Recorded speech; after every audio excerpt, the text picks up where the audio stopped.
नमस्कार। हिमाचल तो शाम के 8 बज चुके हैं, तो आइए जानते हैं दिन भर की प्रमुख खबरों को।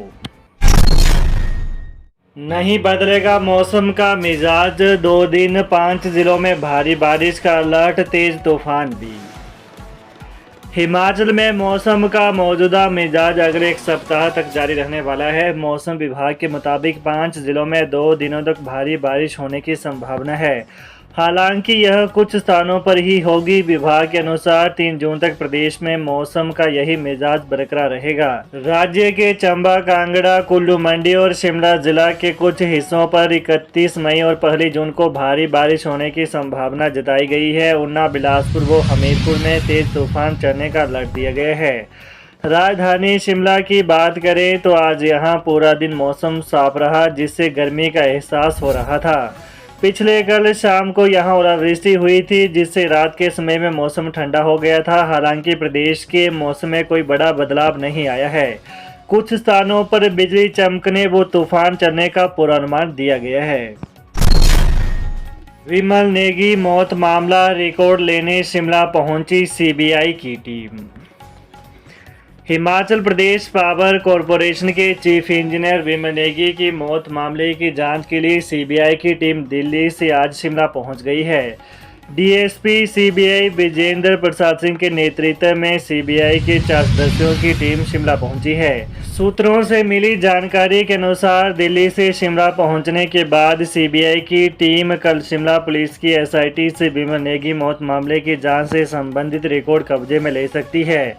विमल नेगी मौत मामले की जांच के लिए सीबीआई पुलिस के अलावा हिमाचल प्रदेश पावर कॉरपोरेशन के कार्यालय का रिकॉर्ड भी खंगालेगी। बताया जा रहा है कि विमल नेगी मौत मामले में करीब 25 से 30 हजार पन्नों का रिकॉर्ड है। पुलिस टीम विमल नेगी मौत मामले की जांच का रिकॉर्ड तैयार कर रही है। सीबीआई की टीम जल्द शिमला पुलिस से विमल नेगी मौत मामले की जांच का रिकॉर्ड कब्जे में ले सकती है। सीबीआई ने विमल नेगी मौत मामले दिल्ली में एफआईआर दर्ज की है। संजौली मस्जिद को तोड़ने के एमसी आयुक्त कोर्ट के आदेशों पर रोक बरकरार। हिमाचल प्रदेश के विवादित संजौली मस्जिद मामले में गुरुवार को सेशन कोर्ट में सुनवाई हुई। नगर निगम शिमला ने अदालत में अपना जवाब दाखिल किया। इस दौरान कोर्ट ने संजौली मस्जिद मामले को बहस योग्य माना और मस्जिद तोड़ने के नगर निगम आयुक्त कोर्ट के आदेशों पर रोक बरकरार रखी। अदालत ने अब यह मामला 5 जुलाई को बहस के लिए रखा है। मामले की पैरवी कर रहे अधिवक्ता ने बताया कि जब तक यह मामला सेशन कोर्ट में विचाराधीन रहेगा, तब तक मस्जिद की मंजिल को नहीं तोड़ा जा सकेगा। बीते 25 मई की सुनवाई में भी कोर्ट ने मस्जिद तोड़ने पर अंतरिम रोक लगाई गई थी। कांग्रेस की जय हिंद सभा कल सुबह शिमला पहुंचेंगे अजय माकन और रजनी पाटिल। कांग्रेस पार्टी की जय हिंद सभा कल शिमला के पीटरहोफ में होने जा रही है। कांग्रेस देश के कई स्थानों में इस तरह की जय हिंद सभा का आयोजन कर रही है, जिसमें शिमला एक महत्वपूर्ण पड़ाव है, क्योंकि वर्ष 1971 में भारत पाकिस्तान के बीच शिमला समझौता हुआ था और यहां एडवांस स्टडी में भारत ने पाकिस्तान को घुटनों पर ला दिया था। भारत की सेना तब उस युद्ध में लाहौर तक पहुंच गई थी। ऐसे में कांग्रेस चाहती है कि देश के लोगों को पता चले कि आखिर कैसे पिछले सालों में कांग्रेस पार्टी आतंकवाद के खिलाफ कदम उठाती रही। तब देश में स्वर्गीय इंदिरा गांधी की सरकार थी जब शिमला समझौता हुआ था, और किन शर्तों पर यह समझौता किया गया, इसके बारे में कांग्रेस के नेता जनता को बताएंगे। दोस्त ने ही दे दिया धोखा, नहीं लाई बाइक और पैसा, फोन सब लेकर हुआ फरार, सुन्नी के जुब्बड़ की घटना। राजधानी शिमला के सुन्नी क्षेत्र में कमरे में साथ सोया साथी व्यक्ति की बाइक, कैश और मोबाइल लेकर फरार हो गया। घटना का पता शिकायतकर्ता को उस समय लगा जब सुबह उसकी नींद खुली।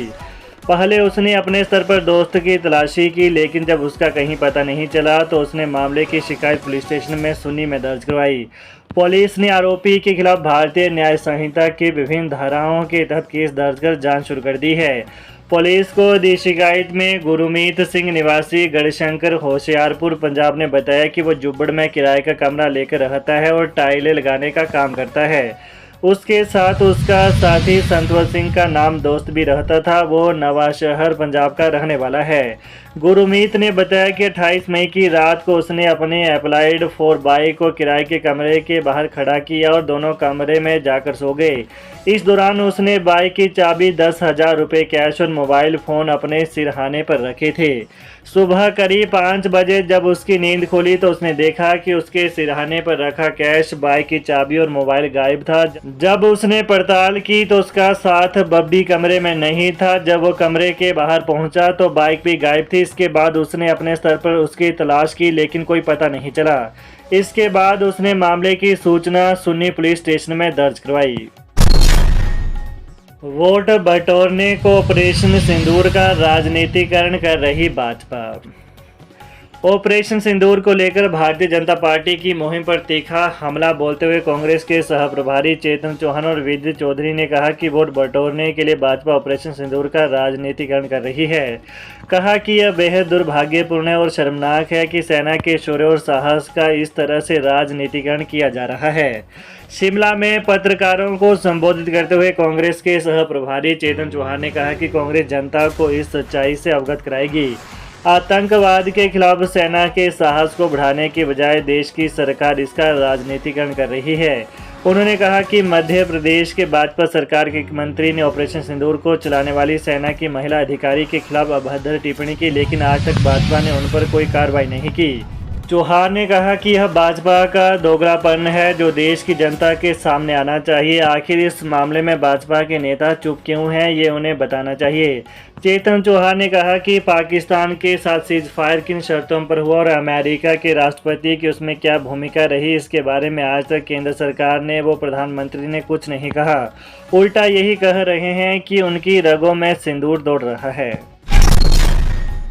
डीजल बसों के लिए एचआरटीसी ने किया टेंडर, शर्तों को बदलकर होगी खरीद।